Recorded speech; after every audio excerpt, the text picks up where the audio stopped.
नमस्कार श्रोते हो, परमात्मा साई भक्तिसार साईमनी 891 चॅनलमध्ये तुमचं सर्वांचे मी स्वागत करीत आहे।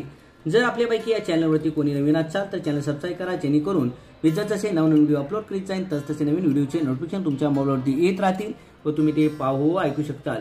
तसेच व्हिडिओ आवडला तर लाईक करा, शेअर करा आणि कमेंट बॉक्समध्ये जय श्री गुरुदेव दत्त असे लिहा। आपण या व्हिडिओमध्ये श्री गुरुचरित्र कथासार मधील अध्याय 36वा चालू करत आहोत। अध्यायाचं नाव आहे ब्राह्मणाचे आचार निरूपण। अध्याय चालू करण्यापूर्वी मी श्री गुरुदत्तांना प्रार्थना करतो की हा अध्याय ऐकण्यासाठी आपण यावे। श्रीपाद श्रीवल्लभ दिगंबरा दिगंबरा हा अध्याय ऐकण्यासाठी यावे गुरुदत्ता। अध्याय 36वा ब्राह्मणाचे आचार निरूपण। सिद्ध म्हणाले, श्री गुरु गंगनापुरी असताना त्या ठिकाणी अनेक चमत्कार झाले, त्याची कीर्तीही खूप वाढली, अनेकांची दुःखे दूर झाली तर अनेकांना मार्ग मिळाला। सगळ्याच गोष्टी काम सांगता येत नाही, पण ज्या खरोखरीच ऐकण्यासारखे आहेत त्यातून सांगतो। गंगनापुरात त्या काळी एक विरक्त वीरशास्त्र जाणणारा कर्ममार्गी ब्राह्मण राहत होता। त्याला गर्व नव्हता, तो कोणाकडे अन्न घेत नव्हता, सदा कोरडी भिक्षा स्वीकारी व त्यानेच आपले पोट भरी। त्याची बायको होती, तिला याचा गंगनापुरात प्रत्येक दिवशी समाराधना चाले। बरेच ब्राह्मण येत आणि मिष्टान्न खाऊन जात आणि घरी येऊन जेवणाची स्तुती करीत।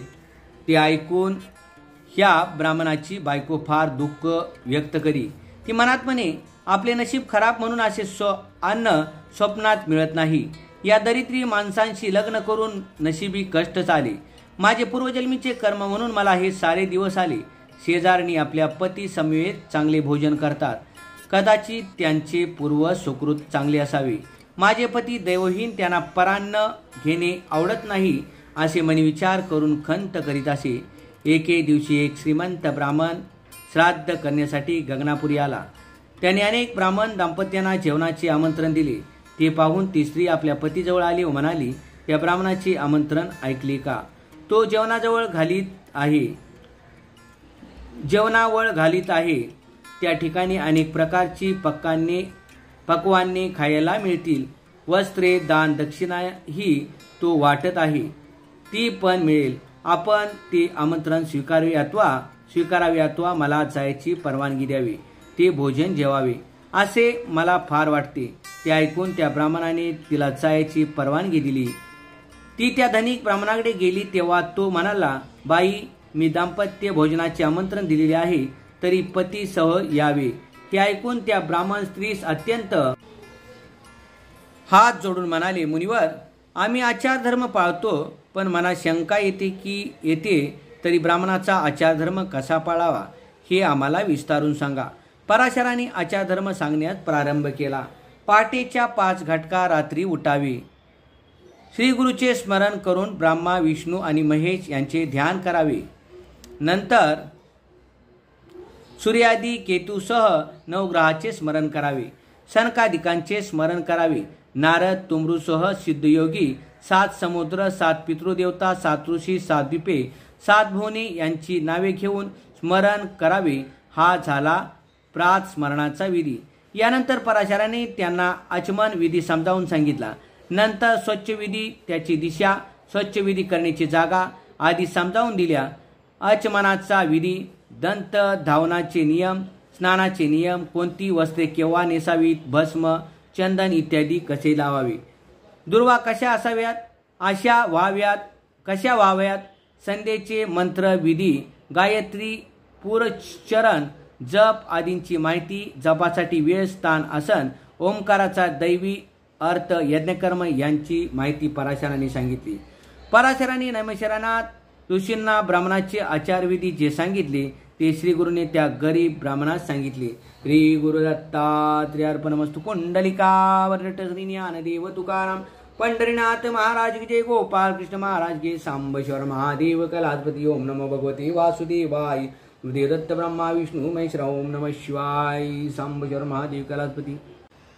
ब्राह्मण आत्मस्तुती करणारा, दुसऱ्याची निंदा करणारा, वैश्यदेव न करणारा ब्राह्मण, दुर्व्रत शिष्याचा गुरु, क्रोधी ब्राह्मण, स्त्रीने त्याग केलेल्या पतीचे घर, धनगर्वी तामसी, निर्धन, व्याभिचारी, दांभिका, दुराचारी पुत्र व पतीचा त्याग केलेली विप्र स्त्री, स्वर्णकार ब्राह्मण, लोहार, सुतार, लाकूडतोड्या, परीट, चोर, कपटी, शूद्राकडून द्रव्य घेणारा, घोडे विकणारा ब्राह्मण, जुगारी, सकाळ संध्याकाळ संध्या न करणारा ब्राह्मण, डोंगीपणाने जप करणारा, द्रव्य घेऊन जप करणारा, स्नानाविना जेवणारा, केलेले उपकार बोलून दाखवणारा, व्याजाने पैसे देणारा, विश्वासघातकी, कुटुंब परंपरा न मानणारा वा मोडणारा, खुनी, स्वयंपाकी, घरच्या अन्नाला नावे ठेवून पराणाची स्तुती करणारा, दुसऱ्याकडे जेवणारा व घरी पंच महायज्ञ न करणारा, विद्वान ब्राह्मण संत यांचा द्वेष करणारा, आपल्या स्त्रीस मारणारा, ग्रहस्थाश्रमी राहून दान धर्म न करणारा, यांच्या घरी ब्राह्मणांनी भोजन घेऊ नये. ब्राह्मणांनी जर आपले सर्व आचार धर्म पाळले तर त्यांना अष्टमहासिद्धी प्राप्त होती, पण त्यांनी ते सोडल्याने त्यांना हे दारिद्र्य प्राप्त झालेले आहे.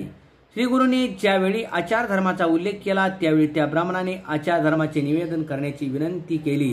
श्री गुरु म्हणाले, पूर्वी ऋषींनी ज्याचे पालन केले तो आचार धर्म आता तुला सांगतो.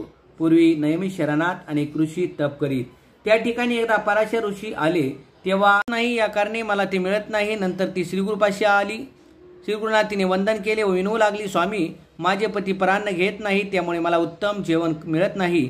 तरी माझे पतीला अशी आमंत्रणे स्वीकारावयास सांगा.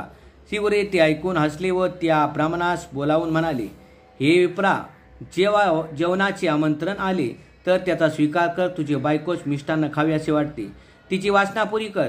कुस्त्रीचे मन कधी दुःखी ठेवू नकोस.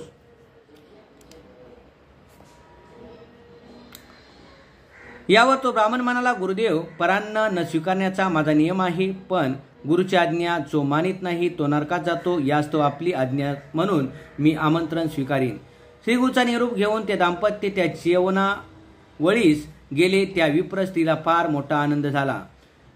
पितृनाम उच्चारून त्या ब्राह्मणाने संकल्प सोडला आणि जेवणाची पंगत सुरू झाली. तेव्हा त्या स्त्रीला एक विलक्षण दृश्य दिसले की पंक्तीला कुत्री आणि डुक्कर पण अन्न खात आहेत. तिला किळस वाटला. तिने अन्न टाकून दिले आणि तिने इतरांना व आपल्या पतीलाही स्वतः काय पाहिले ते सांगितले व म्हणाली, तुम्ही कुत्री आणि डुक्कर यांनी उष्टे केलेले अन्न खाल्ले.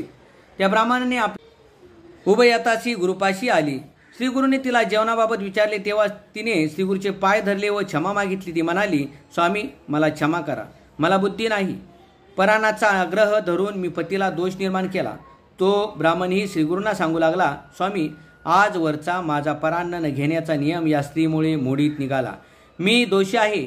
श्री गुरूंनी हसून उत्तर दिले, हे विप्रा, तू तिची वासना पुरवलीस, तिचे मन समाधान पावले. यापुढे तुला ती कधीही पराणाचा आग्रह करणार नाही. तुझ्या आज्ञेत वागेल. तुला कोणताही दोष लागलेला नाही.